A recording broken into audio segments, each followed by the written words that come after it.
የምስራች አለ አርፈዋል። እንዴት አባቱ ደስ የሚል ቀን ነው። በእናታችሁ ቀኔን አሳመረው አይደል እንዴ? አንድ ደጋሚ ሲሄድ ሲሸኝ ወደማይመለስበት አቦ ይመችህ እንዳይቀና ዘላለም ከካም ደጉላው ነኝ።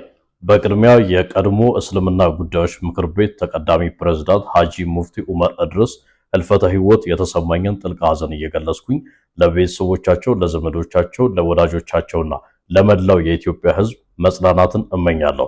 ታዲያ ከዚህ ከሞታቸው ጋር ተያይዞ ባለው አንድ ግለሰብ በዚሁ በሶሻል ሚዲያ ላይ ቀርቦ ስማቸውን እየጠራ ስድብና ክብራቸውን የሚነካ ነገር አድርጎ እናንተም ሜንሽን እያደረጋችሁኝ አንዳንዶቻችሁ እየደወላችሁልኝ ደጉላው ከህግ አንፃር እንዴት ይታያል ብላችሁ ጠይቃችሁኛል። እንዲህ ያለ ጉዳይን በተመለከተ እንግዲህ የግለሰቦችን ክብር መንካትና ግለሰቦችን ማዋረድ ግለሰቦቹ በህይወት እያሉ ብቻ አይደለም የሞቱ ሰዎችንም ክብር መንካት እንደማይቻልና ያንን አድርጎ የተገኘ የወንጀል ተጠያቂነት እንደሚከተለው የሀገራችን የወንጀል ህግ በግልጽ ያስረዳል።